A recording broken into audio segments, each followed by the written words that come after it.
Ako si Jade Buhoy, hatid sa inyong mga pinakamainit na balita sa bansa dito sa News Force. Sa ulo ng mga balita, kaso ng COVID-19 sa bansa mas bumaba ng 5% ayon sa DOH. BSKE poll workers walang overtime pay. PNP tiniyak ang kaligtasan ng mga biyaherong uuwi matapos ang undas. DILG Secretary Abalos ipinaalala ang 3 linggong palugit upang magluklok ng bagong barangay at SK officials. Rafah border crossing ng Gaza at Egypt binuksan na. BFAR naglunsad ng close fishing season sa Palawan hanggang ika-31 ng Enero. Patas at pantay na balita, komprehensibong ulat para sa puso ng masa. Ito ang News Force. Para sa unang balita, isang magnitude 6.1 na lindol ang naramdaman sa Eastern Samar nitong ika-2 ng Nobyembre dakong alas 2:50 ng hapon. Ayon sa Philippine Institute of Volcanology and Seismology of PHIVOLCS, tinataya na nasa 73 kilometro ang epicenter nito na natagpuan sa hilagang silangan ng bayan ng Hernani at may lalim na 48 kilometro. Tectonic ang pinagmula ng lindol na bagamat naramdaman ang intensity levels 1 hanggang 2 sa ibang lugar, wala naman umanong banta ng tsunami dahil sa lindol.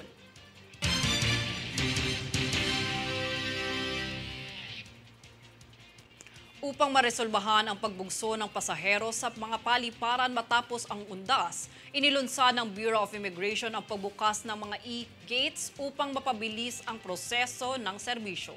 Narito ang ulat para sa buong detalye. Nag-anunsyo ang Bureau of Immigration o BI na gamitin ng mga pasahero ang mga electronic gates o e-gates ng mga paliparan upang matulungan ang pagproseso nito sa kabila ng dami ng pasahero matapos ang undas. Ayon kay BI Commissioner Norman Tansinco, mapapabilis ng e-gates ang oras ng proseso sa nakasanayang 45 segundo hanggang 8 segundo na lamang. Aniya, ito ay dahil nakatuon ang ahensya sa paggawa ng automatic operation sa mga airports. Sa kasalukuyan, mayroong 21 e-gates na ang naitayo sa mga international airports sa bansa. Base sa datos ng BI noong Oktubre, mayroong higit sa 30,000 pasahero ang nasa paliparan, ngunit nasa higit 5,000 lamang nito ang gumamit ng e-gates. Bilang bahagi ng kanilang paghihikayat, kung maaprubahan daw ang budget ng ahensya, pinaplano nilang dagdagan pa ang mga e-gates upang mapalitan na ang nakasanayang paraan ng pagpasok sa airport o ang manual operations. Jade Buhoy, nag-uulat para sa One Media Network.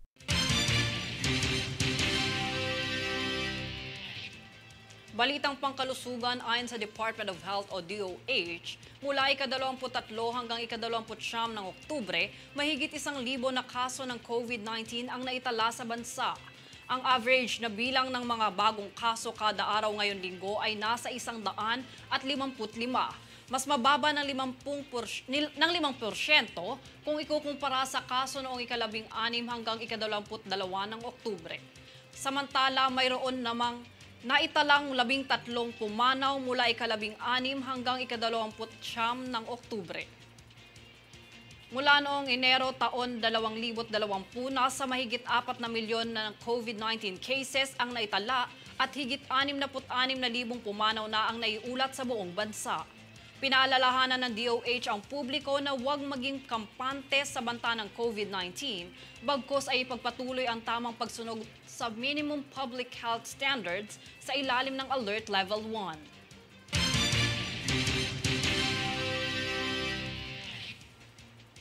Sa iba pang balita, may kabuuang 84,300 mamamayan, kabilang ang mga pamilya at mahal sa buhay ng mga yumao ang bumisita sa libingan ng mga bayani mula 31 ng Oktubre hanggang ika-2 ng Nobyembre upang magbigay pugay sa mga bayani ng bansa sa pagdaraos ng undas. Ayon sa Armed Forces of the Philippines, kinilala ang ahensya ang kahalagahan ng pagpapanatili ng alaala ng mga taong nagbuwis ng kanilang buhay para sa ikabubuti ng bansa. Habang patuloy na ginugunita ang kanilang mga nagawa, muling pinagtibay ng organisasyong militar ang pangako nitong itaguyod ang demokrasya, soberanya at kalayaan ay pinaglaban ng ating mga bayan.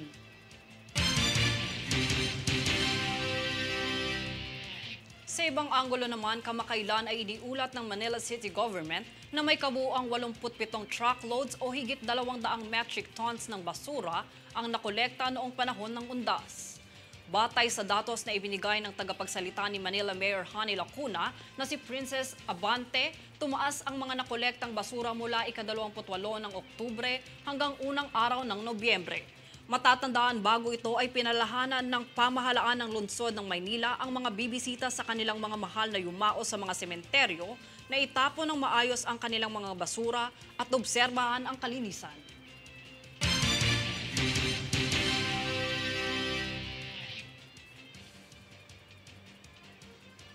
Samantala, inihayag ni COMELEC Chairman George Garcia na walang matatanggap na overtime pay ang mga gurong nagserbisyong poll workers sa nagdaang BSKE.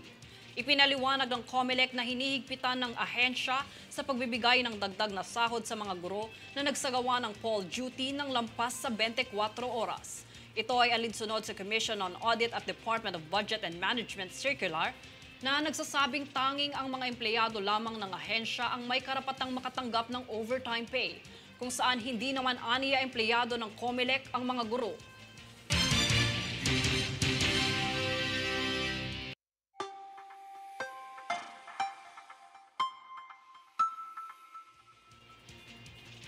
Sa ating ulat panahon, patuloy na nakakaapekto ang shear line sa hilaga at silangang bahagi ng Kapuluang Luzon. Dahil dito, asahan ang maulap na kalingitan na may kalat-kalat na pag-ulan at pagkidlat pagkulog sa Ilocos Norte, Apayao, Batanes, Cagayan at Isabela at ang pulupulong pag-ulan sa Metro Manila at natitirang bahagi ng bansa.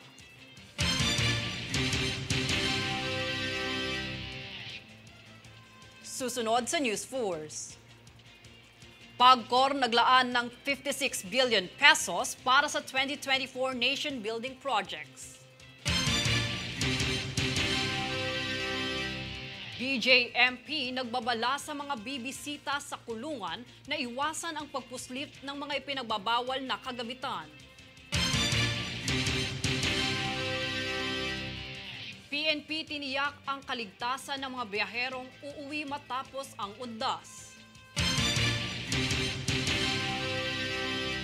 Manatiling nakatutok para sa higit pang mga balita sa pagbabalik ng News Force.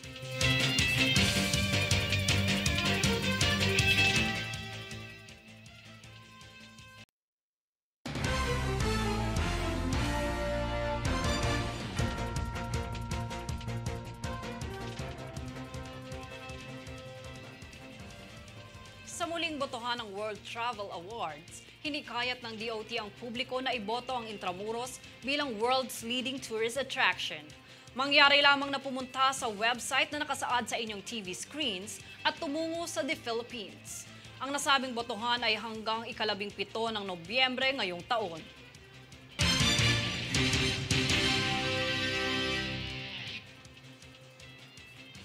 Alinsunod sa mga proyektong inilatad ng State Gaming Regulator na PAGCOR para sa susunod na taon, naglaan ito ng karagdagang pondo para sa inisyatibo nitong mapaunlad ang bansa. Tunghayan ang ulat ni Princess Castro. Naglaan ng higit sa 56 na bilyong pisong pondo ang Philippine Amusement and Gaming Corporation o PAGCOR para sa mga hakbangin nito sa taong 2024. Ito ay matapos aprubahan ng PAGCOR Board ang 2024 revenue projects ng ahensya sa taunang planning conference nito sa Baguio City, kung saan sinabi ng PAGCOR na inaasahan nitong aabot sa higit na 61 bilyong piso ang net operating income nito sa darating na taon. Layo ng naturang budget na gamitin ito sa mga socio-civic projects tulad ng pagpapatayo ng mga school building, e-learning centers at community wellness centers, pati na rin ang mandatory dividends nito sa pambansang pamahalaan. Ang budget na ito ay mas mataas ng 8 bilyong piso kumpara sa kasalukuyang taon dahil sa inaasahang paglago ng kita ng ahensya bunsod ng pagbangon nito sa pandemya. Lubos namang ikinagalak ng PAGCOR Chairman at CEO na si Alejandro Tenco ang pag-anunsyo ng mga proyekto ng ahensya para sa susunod na taon. Isa sa mga inanunsyo nito ay ang planong paglulunsad ng mga bagong flagship socio-civic projects sa buwan ng Enero na magbibigay prioridad sa mahihirap at malalayong komunidad sa Visayas at Mindanao kung saan itatayo ang mga bagong school building, e-learning centers, community wellness centers at socio-civic centers.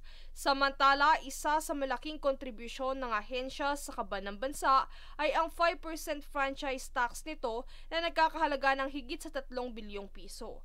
Habang ang mga lungsod na nag-host ng mga kasino ay makakakuha ng higit sa 400 milyong piso na may sports incentive at benepisyo na 100 milyong piso. Princess Castro, nag-uulat para sa One Media Network.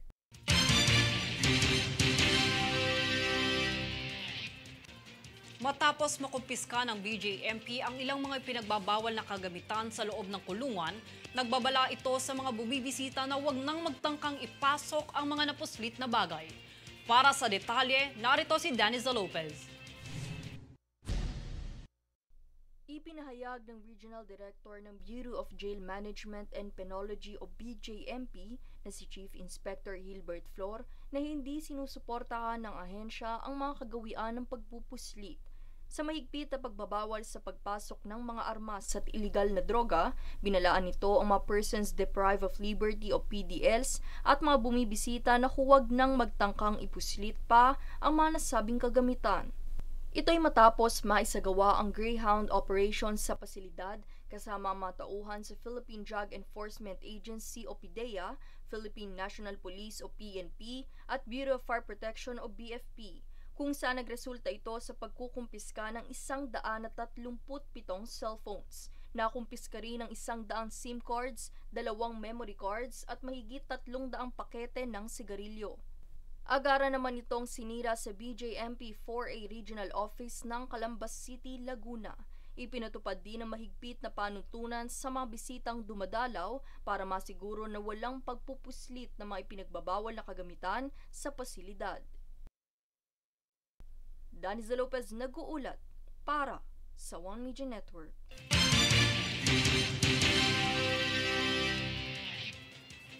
Upang masigurado ang kaligtasan ng mga biyahero na uuwi sa kani-kanilang probinsya matapos ang mahabang pahinga, siniguro ng PNP na nananatiling nakataas ang alert status ng ahensya. Nagbabalik, Daniza Lopez para sa balita. Matapos ang Barangay Sangguniang Kabataan Elections o BSKE at Undas na siyang tinagrian bilang walang pasok, siniguro naman ng Philippine National Police o PNP na ligtas na makakauwi ang mga biyahero sa kani-kanilang pinanggalingan. Kinumpirma naman ni PNP Information Chief at Spokesperson Colonel Jean Fajardo na nananatiling nakataas ang alert status ng ahensya hanggang ika-6 ng Nobyembre dahil sa inaasang pagdagsa ng mga tao na siyang uuwi sa kani-kanilang probinsya matapos ang mahabang bakasyon. Ayon kay Fajardo, ang mga Police Assistance Desk ay nananatili pa rin sa mga terminal, seaports at airport para marespondehan ang anumang katanungan ng mga biyahero. Dagdag pa niya, ito'y magtatagal hanggang sa makauwi ang mga biyaherong lumuwas sa kanilang mga probinsya. Daniza Lopez, nag-uulat para sa One Media Network.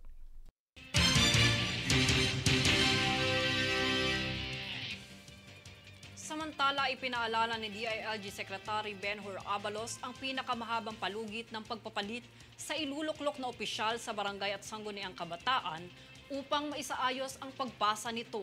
Tunghaya ng balita para sa buong impormasyon. Nagpahayag si Department of the Interior and Local Government o DILG Secretary Benhur Abalos ukol sa pinakamahabang palugit upang ipasa ang pwesto sa mga bagong opisyal ng barangay at sangguniang kabataan upang magkaroon ng payapang pagbabago. Ayon kay Abalos, 3 linggo lamang ang pinakamahabang transition period dahil sapat na ito upang malaman kung kakayanin ng mga naluklok ang mga responsibilidad na nakabinbin sa kanilang pwesto. Gayon din binalaan naman niya ang mga dating nasa pwesto na wag naman tanggalin ang mga bagay na naipundar na pagmamay-ari ng barangay. Pinaalalahanan niya rin ang mga opisyal na magbase sa inisyong patakaran ng DILG alinsunod sa Memorandum Circular No. 2023166 upang malaman nila ang kanilang mga responsibilidad sa barangay. Jade Buhoy, nag-uulat para sa One Media Network.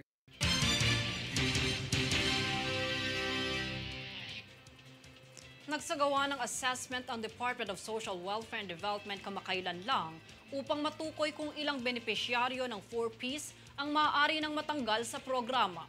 Francis Riodique para sa balita. Ayon sa datos ng Department of Social Welfare and Development, mahigit 700,000 benepisyaryo ng Pantawid Pamilyang Pilipino Program o 4Ps ang mananatili sa nasabing programa. Ito ay matapos ipahayag ni DSWD Undersecretary Eduardo Punay na nagsagawa ang ahensya ng assessment para sa mga kasalukuyang benepisyaryo ng 4Ps. Ang nasabing datos ng mga mananatili ay kabilang sa 1.1 milyong kabuuang inassess na household ng DSWD.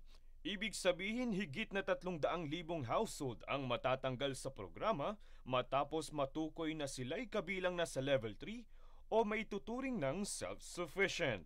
Pagtitiyak ni Punay ang mga matatanggal sa programa ay ine-endorso ng ahensya sa mga local government units upang mabigyan ng iba pang klase ng assistance tulad ng Sustainable Livelihood Program o SLP. Francis Riodique, nag-uulat para sa One Media Network.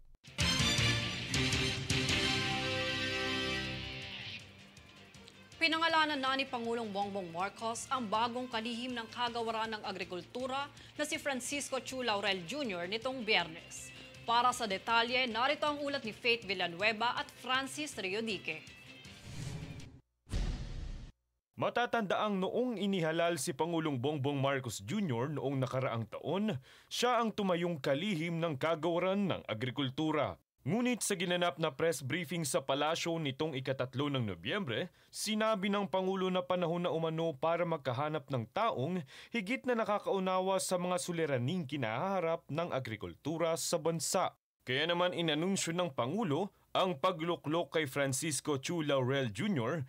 bilang bagong kalihim ng nasabing kagawaran na nagmamay-ari ng isa sa mga nangungunang kumpanya ng pangingisda sa Asia-Pacific region kung saan malaki na rin ang kanyang koneksyon sa mga eksperto sa larangan ng agrikultura. Kasabay ng pagtatalaga kay Laurel ay ang pagpapahayag ng Pangulo ng kanyang pinakaunang marching order sa kalihim na pagtuunan ng pansin ang pagkontrol sa pagtaas ng presyo ng mga agrikulturang produkto.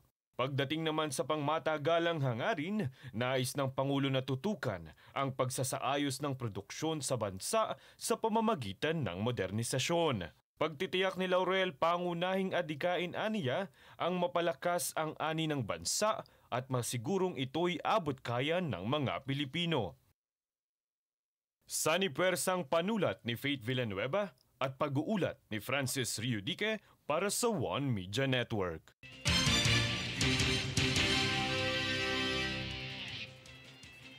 Susunod sa News Force. Quezon City Mayor Joy Belmonte isinulong ang mga inisyatibong pangkalikasan.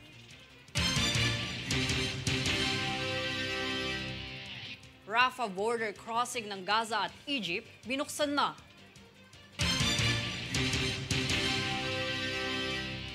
MMDA sinuportahan ang mga pelikulang Pilipino na kalahok sa MIFF. Manatiling nakatutok para sa higit pang mga balita sa pagbabalik ng News Force.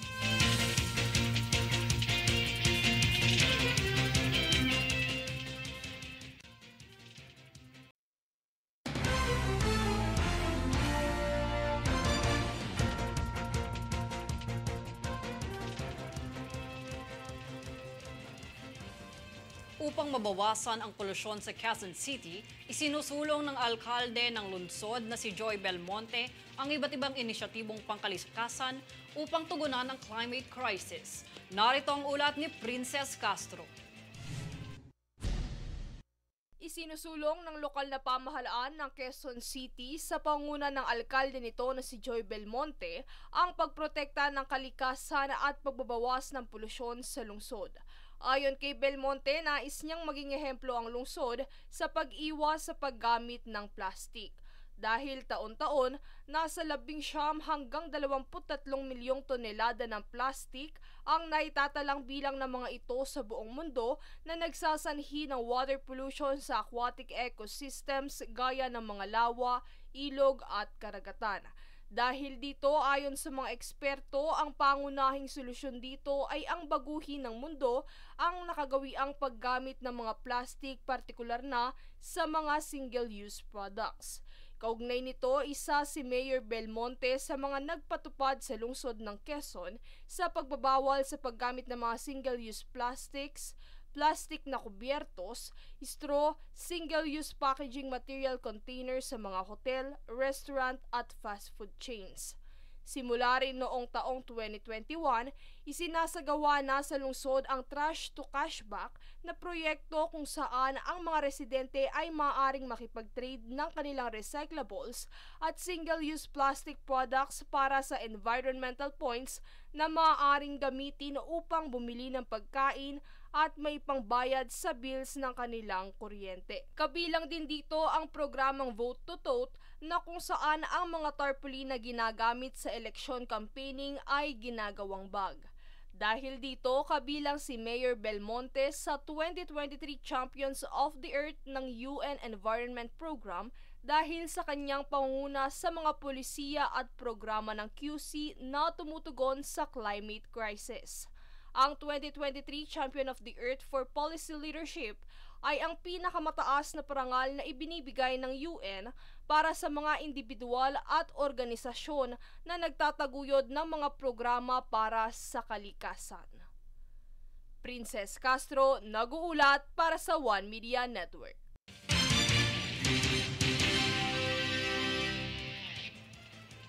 Matapos ang higit na 3 linggo mula nang sumiklab ang tensyon sa pagitan ng grupong Hamas at Israel, binuksan na ang Rafah border crossing ng Gaza at Egypt. Ito ay upang mabigyan daan ang mga taong lubhang nasugatan at kailangan ng medikal na atensyon. Ayon sa ulat, sa pagbubukas ng nasabing border ay pinauna muna ang mga ambulansya, kasunod ng daan-daang individual kabilang ang mga dayuhan at mga kabataan. Sa kasalukuyan, tinatayang 9,000 na ang naitalang nasawi sa patuloy na giyera ng Israel at Hamas.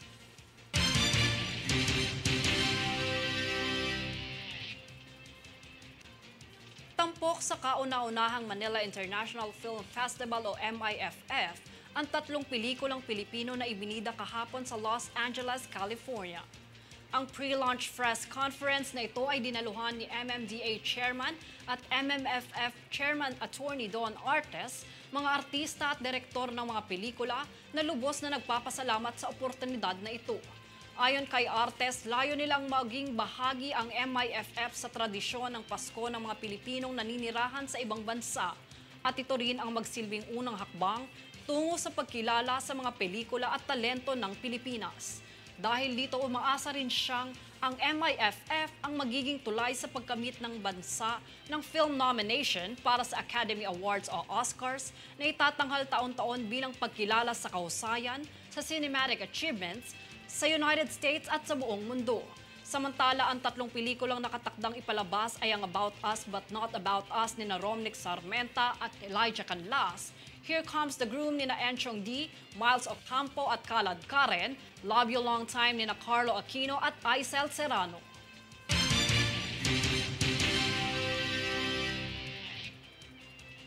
Nag-anunsyo ang Bureau of Fisheries and Aquatic Resources of BFAR ng close fishing season sa karagatan ng Northern Palawan na nagsimula noong unang araw ng Nobyembre at magtatapos sa ika-31 araw ng Enero sa susunod na taon. Ang nasabing close fishing season ay isinagawa upang mapangalagaan ang lugar at maprotektahan ang mga isdang galunggong habang pinaparami ang mga uri nito. Bilang bahagi ng patakaran, pinagbabawal ang mga uri ng lambat gaya ng persian, ringnet at bagnet sa mga paghuli ng mga galunggong.